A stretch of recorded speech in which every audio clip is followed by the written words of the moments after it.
কক্সবাজারের পরিবেশ রক্ষায় দৃষ্টান্ত স্থাপন করেছেন টুরিস্ট পুলিশের অতিরিক্ত ডিআইজি আপেল মাহমুদ।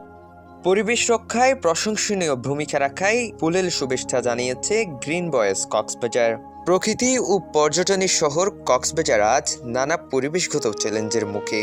সমুদ্র সৈকতের বালিয়াডি পাহাড় ও নদী দখলদার কবলে পড়ে ধীরে ধীরে হারাচ্ছিল প্রকৃতি ও সৌন্দর্য বৈচিত্র্য।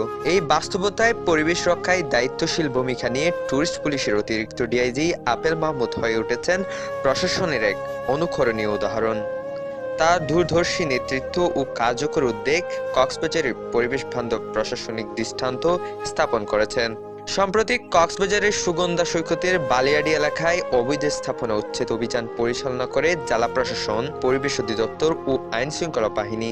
এই অভিযানের ফলে সৈকতের প্রকৃতি ভারসাম্য পুনরুদ্ধারের পথে এসেছে বড় অগ্রগতি এবং বালুচর ফিরতে শুরু করেছে তার আগের রূপে, যেখানে মানুষ প্রকৃতির সৌন্দর্য উপভোগ করতে পারবে দখলমুক্ত পরিবেশে। এই উদ্যোগে টুরিস্ট পুলিশের সার্বিক সহযোগিতা ও দিক নির্দেশনা ছিল উল্লেখযোগ্য। ডিআইজি আপেল মাহমুদের নীতিনিষ্ঠ নেতৃত্ব সৈকত এলাকা দখলমুক্ত রাখার তৎপরতা অব্যাহত রয়েছে, যা স্থানীয় পর্যটন ও পরিবেশ সুরক্ষায় নতুন আশা জাগিয়েছে।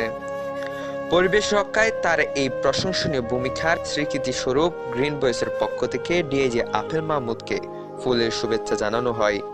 সে সময় উপস্থিত ছিলেন গ্রিন বয়েসের কক্সবাজার জেলা কমিটির আহ্বায়ক শাহাদুল ইসলাম শাহেদ, সাংবাদিক আহনাফ ফামিম এবং শহর কমিটির সভাপতি পদপ্রার্থী শেখ আবরার।